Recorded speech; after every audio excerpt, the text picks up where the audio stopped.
Bharatiya Janata party के दिग्गज नेता व हरियाणा सरकार में मंत्री अनिल विज ने मंत्री बनने के कुछ दिन बाद ही बगावती तेवर दिखाने शुरू कर दिए हैं। अनिल विज ने अपनी ही पार्टी और अपनी सरकार के प्रशासन पर गंभीर आरोप लगाए हैं। उनका आरोप है कि उन्हें चुनाव हरवाने के लिए प्रशासन ने पूरी ताकत लगा दी, साथ ही साथ उनकी और पार्टी के कार्यकर्ताओं की हत्या करने तक की कोशिश हुई। दरअसल अनिल विज ने सूबे की अंबाला कैंट से चुनाव लड़ा था और उन्होंने जीत हासिल की। उन्होंने कहा कि प्रशासन ने पूरी कोशिश की कि अनिल विज को हराया जाए। किसके कहने पर की गई, ये जांच का विषय है।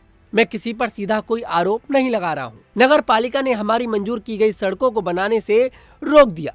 अब उनका काम शुरू हो गया, कोई टेंडर नहीं हुआ। अब कैसे शुरू हो गई हैं और उनके टेंडर पहले से हो चुके थे तो चुनाव में भी बनाई जा सकती थी। कहीं पर भी आचार संहिता का उल्लंघन नहीं होता, लेकिन काम रोक दिया गया। उन्होंने कहा, चुनाव के दौरान सारे काम रोक दिए गए। यहाँ तक की बात सीमित नहीं है, मैं आपसे शेयर करूंगा।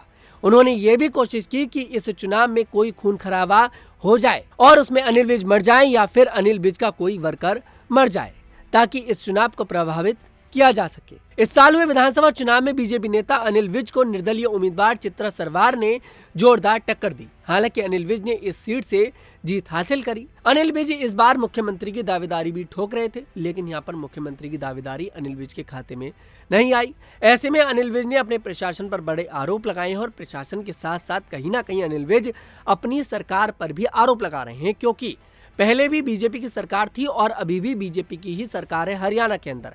ऐसे में अनिल विज आरोप किस पर लगा रहे हैं, बड़ा सवाल खड़ा होता है, अपनी सरकार पर या अपनी ही सरकार के कुछ नेताओं पर। क्योंकि अनिल विज सीधे तौर पर खुलकर तो बात नहीं कर रहे हैं, लेकिन कहीं ना कहीं इशारों ही इशारों में अपनी पार्टी को ही घेरते हुए नजर आ रहे हैं।